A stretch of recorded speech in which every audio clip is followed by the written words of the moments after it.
Welcome to Sunday Springboard with Melanie and Kimberlyn Coaching. I'm glad to be back with you. I'm glad to be finishing up acceptance. I don't think we're quite through yet, but we're getting close. So, I used to feel like you were either happy or you were sad, that it couldn't be one or the other. And so if I was unhappy, that meant I need to change something. I need to make whatever effort, obsess about it, make things happen to where things would go my way, and then I could be happy. But as I went through my life, and I went through a very rough time with my first divorce, and my children were alienated against me, and I was really sad, but yet there were things in my life that were really happy, and I noticed that I could be both at the same time. And so if you've lost a loved one, or if you have really hard things in your life, you may feel like I can't be happy until these are changed, but you may end up finding that you're both. You're happy and you're sad, and that's okay. Knowing that that's possible, I believe, helps us to accept. If we think that we have to be all the way, everything going our way to be happy, that makes acceptance really hard. So let me share my screen with you.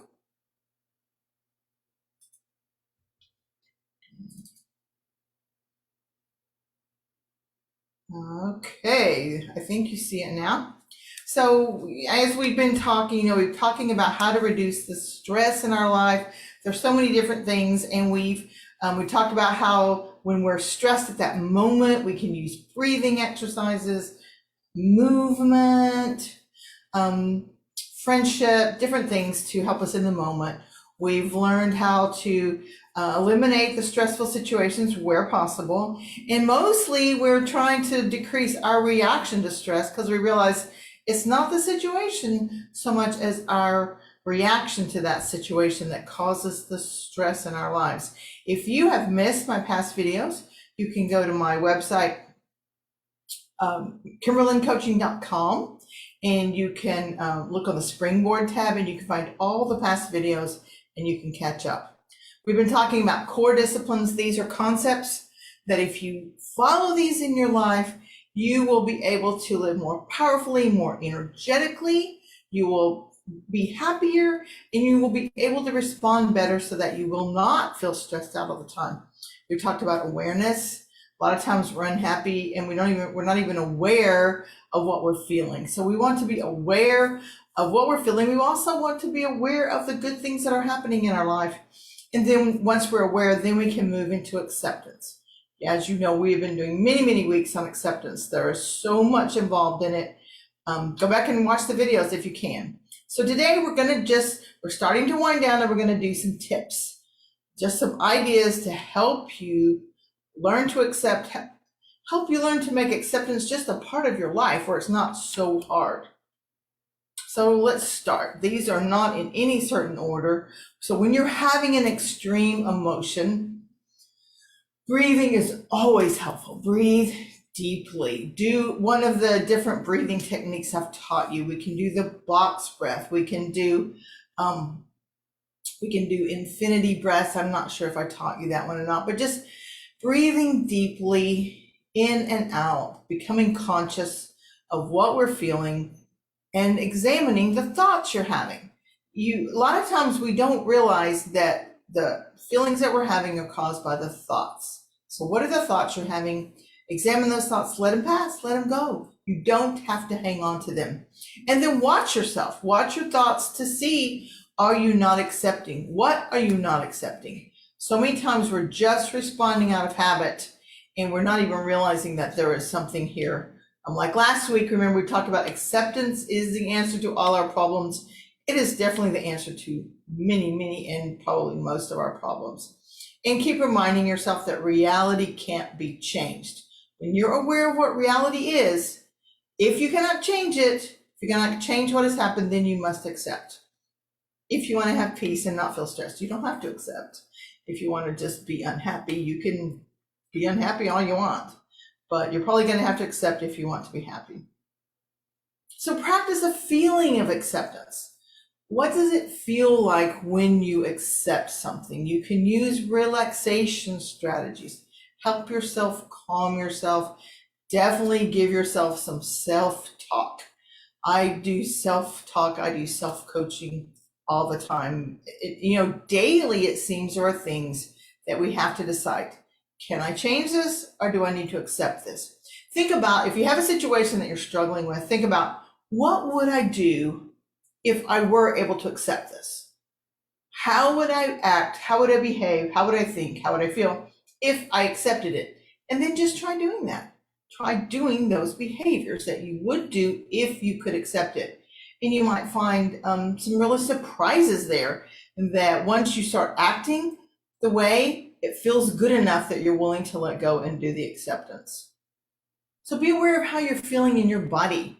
Are you feeling it here in your heart? Do you feel it in your tummy? When you're stressed, this is because your brain is pouring those hormones into your body, and it's going to cause you physical experiences, physical sensations. Where do you feel it?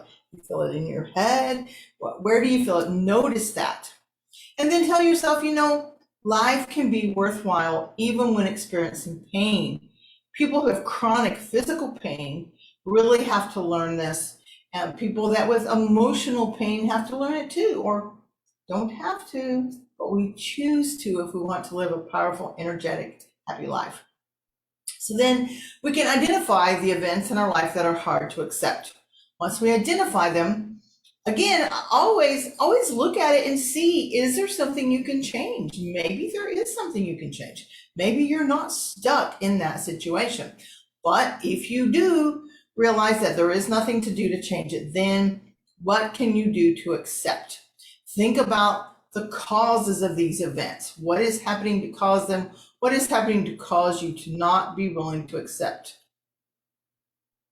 And when you think about these events, go ahead and just accept the emotions. We've learned that if you're bad-mouthing yourself, you're criticizing yourself, that is just causing your brain to keep pouring more hormones into your body. When we just say, it's okay that I feel this way. It's okay that I'm angry. It's okay that I'm sad. It's okay that I'm not accepting right now. It's okay.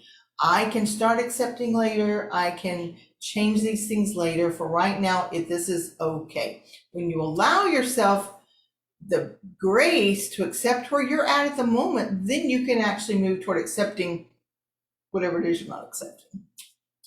And then as you start thinking about these things, make a plan A, a B, a C.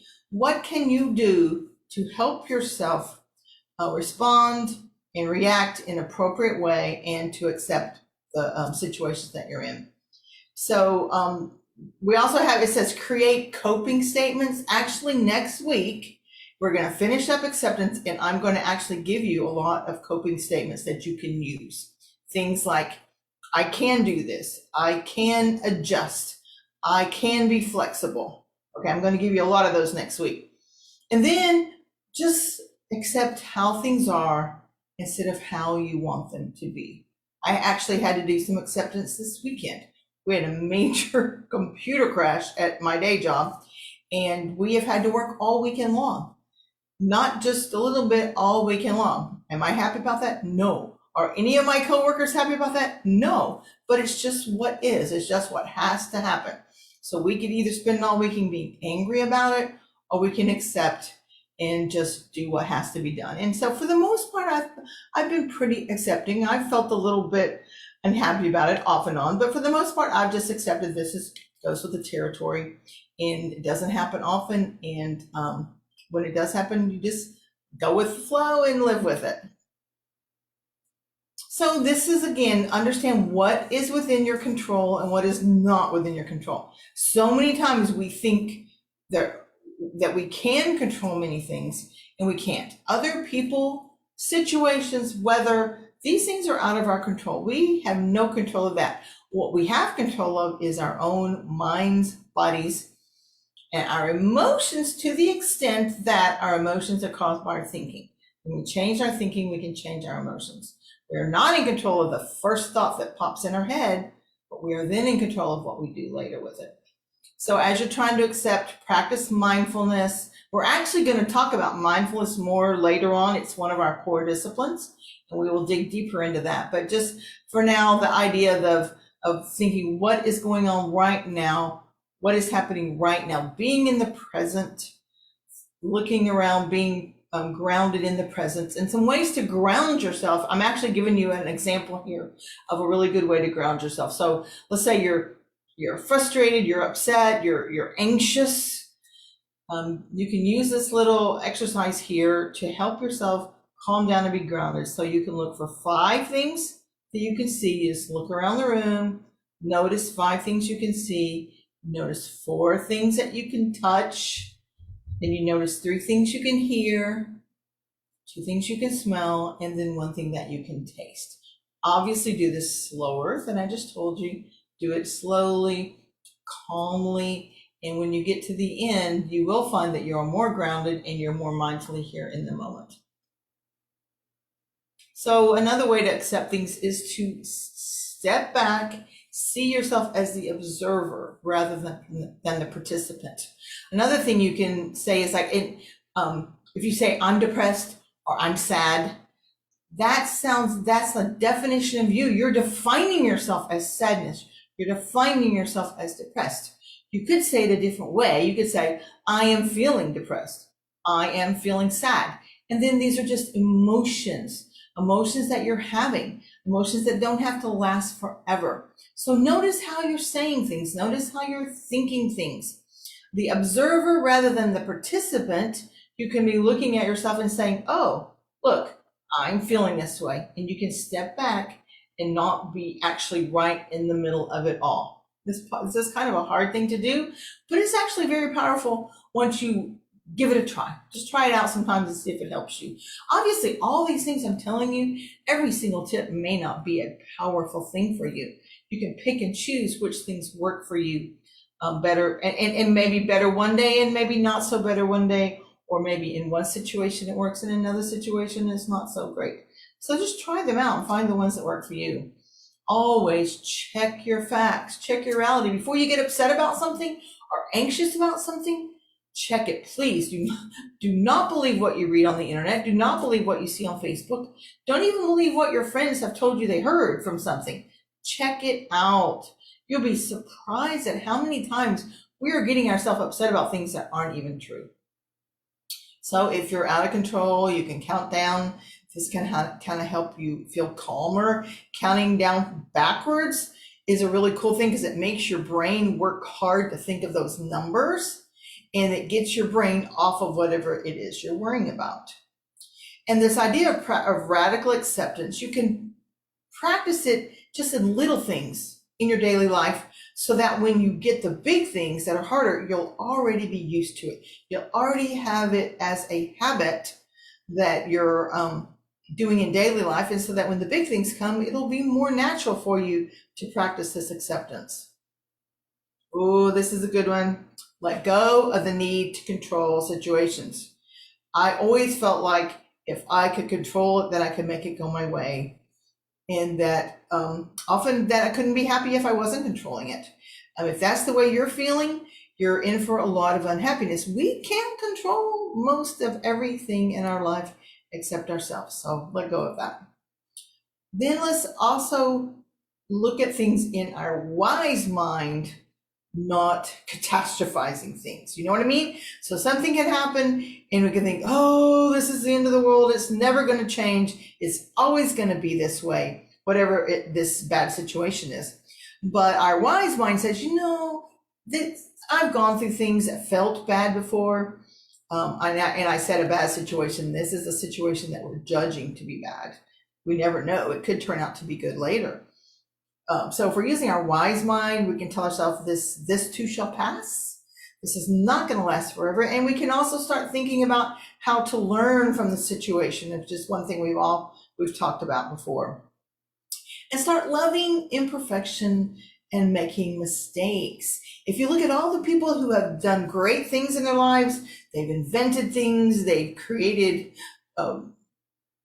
millionaire, billionaire worlds for themselves, you will see they've made tons of mistakes because you can't get anywhere without taking risks. If we're afraid of making mistakes, we're just going to sit here and live a little life, and we're not going to be happy because we're going to feel like we're going to live in fear, because that fear of making a mistake will just paralyze you. I know this because I lived for many years feeling like I had to be perfect, afraid of making mistakes, afraid of making the wrong decision. I'll get paralyzed because I was afraid of making the wrong decisions. Now I realize we just make the best decision that we can. God helps us, and we move along, and we change it, or whatever needs to happen. It doesn't have to be perfect to start with. So just start loving that, and being okay with being part of the human race. And again, let's don't judge situations as good or bad. Let's don't judge people. People are not all bad. They're not all good. We all have defects, and we all have strong points. We're all good and we're all bad. There's a little of it all in all of us. If you need to, see a professional. If you're having trouble making it through your day, if you're having trouble getting up in the morning, you might need to see a therapist or a counselor. If you're basically able to do your life, but you're just feeling like you're stuck, you can't really move on out of the situations, then a coach might be appropriate. Obviously, I would love to talk with you about possibly whether we would resonate in a coaching situation. At the bottom of the show notes is a link. You can schedule a free coaching session, and we can talk and visit and see if that would work out for you and for me. Practice empathy. Look at other people and think, what is causing them to act this way? What is it about them? Learn everything you can about them. You know, if you just see someone and you don't know them, it's so easy to make judgments about their behavior, about the way they look. And when you get to know them as a person, you can change totally your thoughts about them, because most of us are all trying to do the best that we can. And if we can give them empathy, give ourselves empathy, patience, and grace, it makes a better world all the way around. And then, as we talked before, journaling is a wonderful thing. So journaling can help you understand your emotions. You can do a judgment journal. If you find that you have problems with judging yourself or situations or other people, start writing it down. Every time that you judge, write it down and keep track of it, and you'll start to see your patterns. You'll start to be more aware of it, and you'll start to be able to stop doing it. And you can look for patterns in your negative thoughts. Doing this journaling is one thing that will help you do that. You can learn to relax your body. We said that earlier, but that one's a really big one. And watch how you're breathing, and don't let yourself get involved in addictive behaviors.